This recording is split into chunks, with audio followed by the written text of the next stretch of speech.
Hello, welcome to this screencast where I'll present to you the final stage of item selection of the ReQoL measures.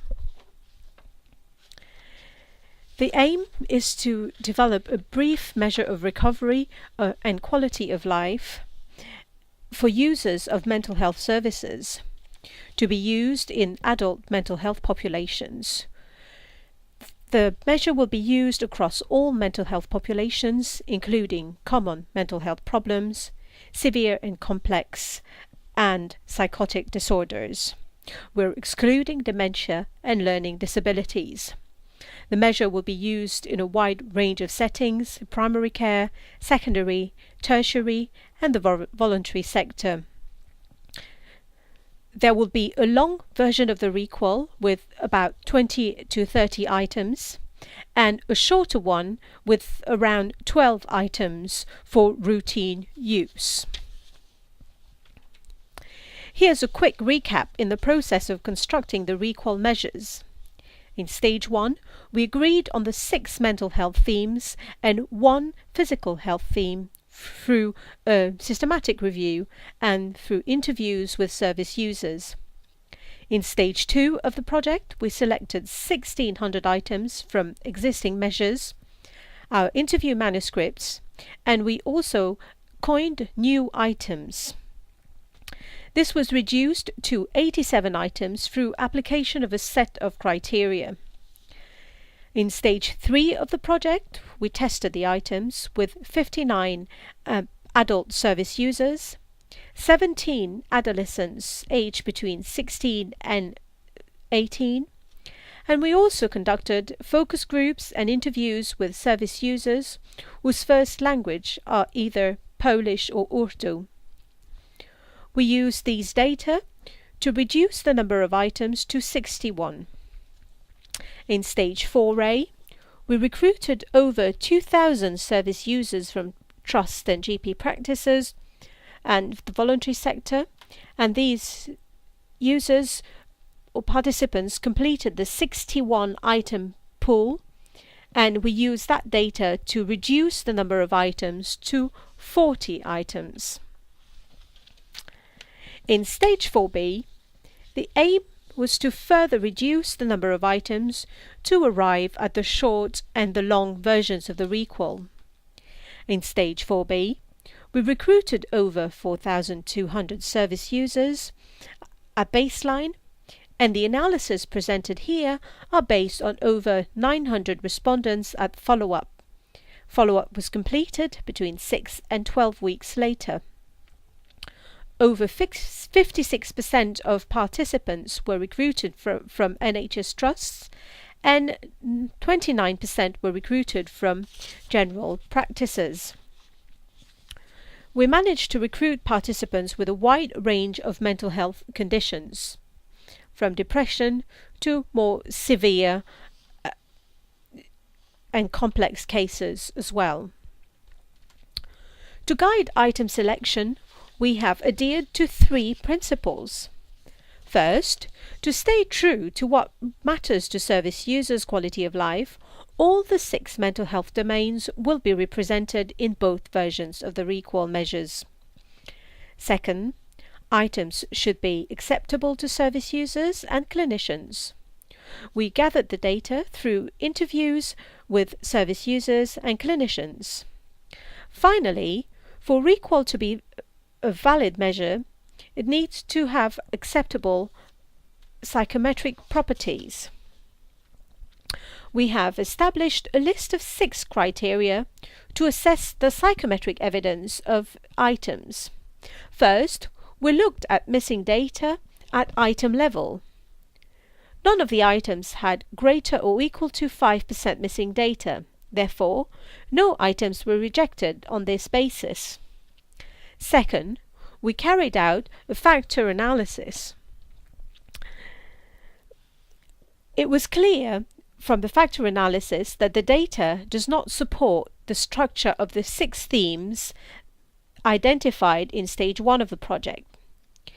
The results show that the first factor consists of all the negatively worded items, that is measuring distress, and the second factor consists of all the positively worded items, that's measuring everything positive.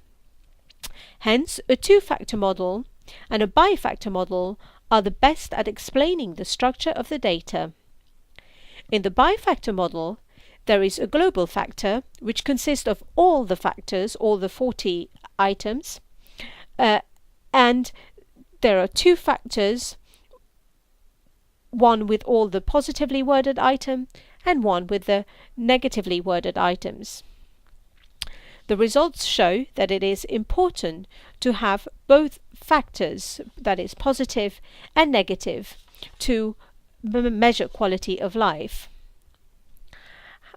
However, in general, we can safely say that the negative items perform a lot better than the positive items. The factor analysis has allowed us to identify redundant items, or items measuring the same thing. In this case, we only need one item. We then went on to perform item response theory analysis, where we fitted a model to all the items. We identified 5 items that did not fit the model. We did not exclude these items, but simply identified them and used them in interpreting the psychometric evidence. We can also use the results of the IRT analysis to ensure that we pick items that cover the range of severity of quality of life. Fifth, we tested whether some of the items were being answered differently, not as a result of severity or quality of life, but as a result of other characteristics such as age, gender, ethnicity, and conditions. We could not identify any such patterns. This is actually good news, and it means that the items are fit for the wide spectrum of conditions that the ReQoL set out to measure. Finally, we looked at sensitivity to change. If ReQoL is to measure recovery, it needs to be able to pick up changes in quality of life. We identified 2 items that were insensitive, and they will therefore be excluded.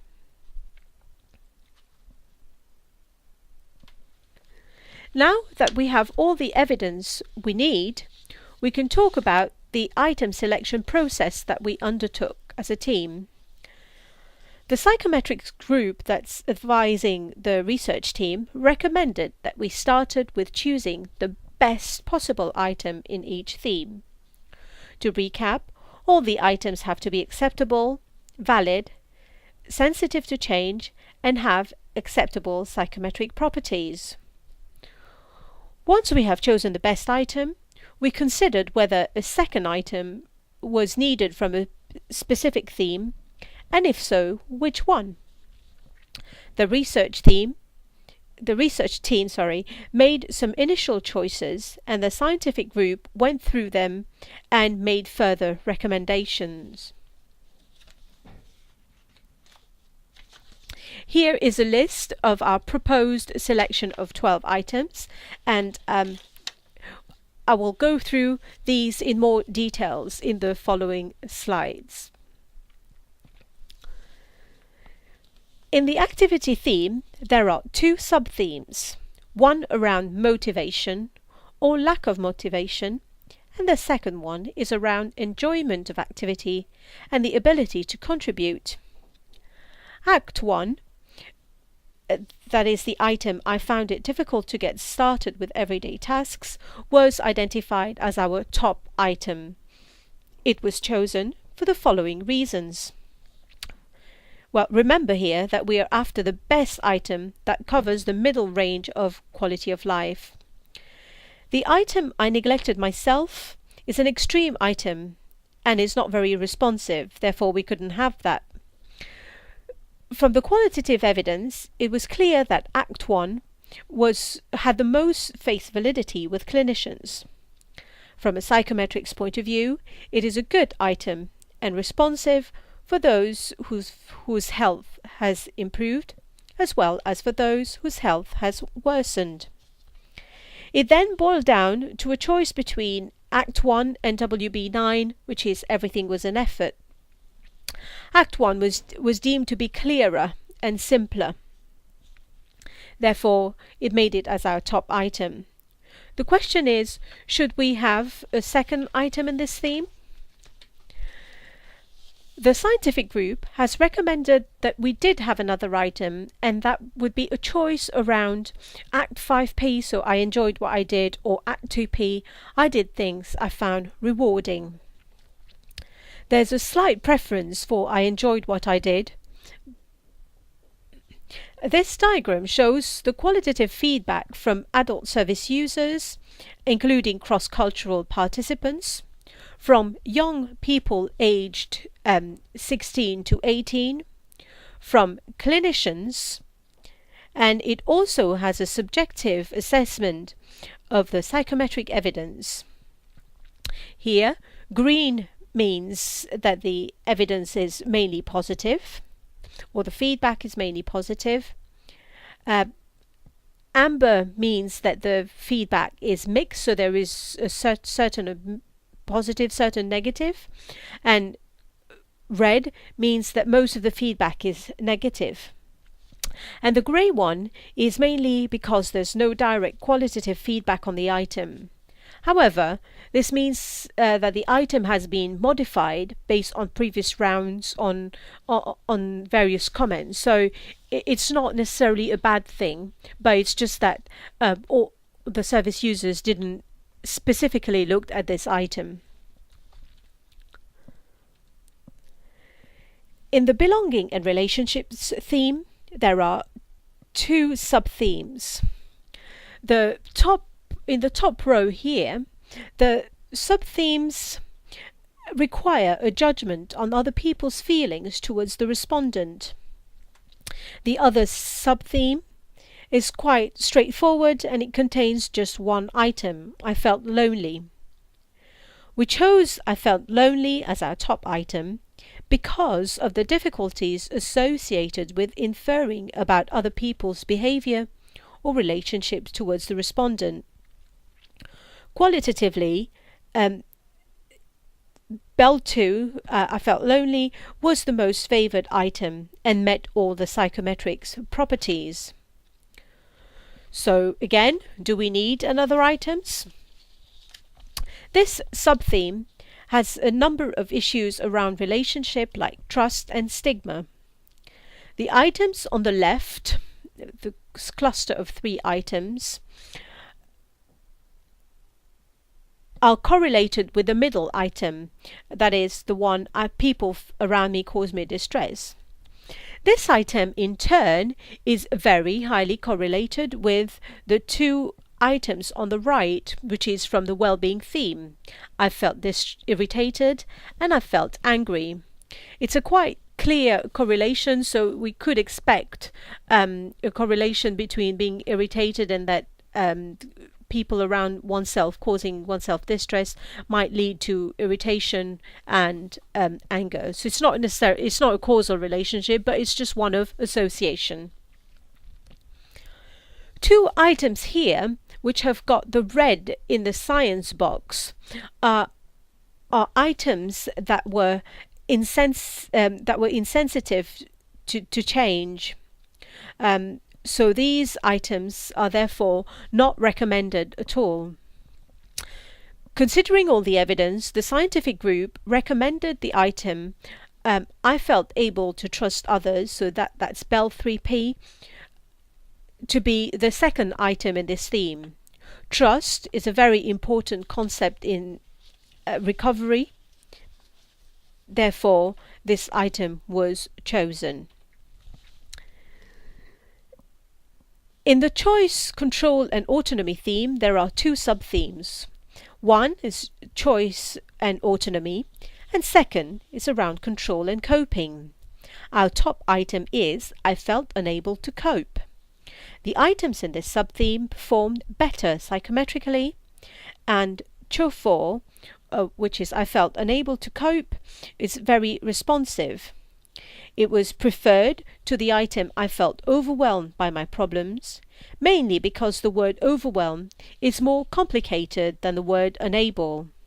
As a matter of fact, the item I felt unable to cope was reworded based on that very feedback. The second item, I could do the things I wanted to do, was chosen, even though both these choice and autonomy items are misfitting in the IRT model. I could do the things I wanted to do was preferred as the wording is less complex. In the hope theme, the top item chosen here is I thought my life was not worth living. In general, the negatively worded item performed much better than the positively worded item. The item I thought my life was not worth living was chosen because it provides good psychometric evidence in terms of precision of information and is responsive at both ends of the spectrum, so high quality of life and low quality of life. The item I felt hopeless has two meanings. There is evidence from the data that hopeless is taken to mean failure rather than lack of hope about the future, which is what we intended it to mean. The second item recommended here is I felt hopeful about my future. It was a clear favourite qualitatively, though psychometrically it was less superior than the top item I thought my life was not worth living.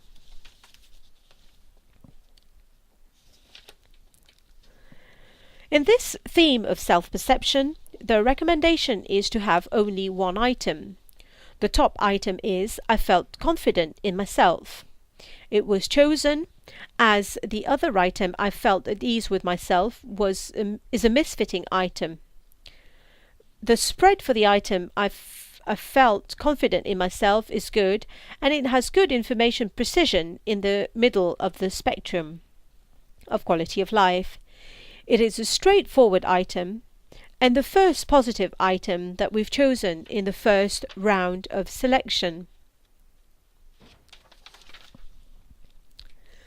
Here, the question is, are we happy with the decision of the scientific group to have only one item in this theme, or do we think that among these three items here, there is one that is very important and needs to be in the measure?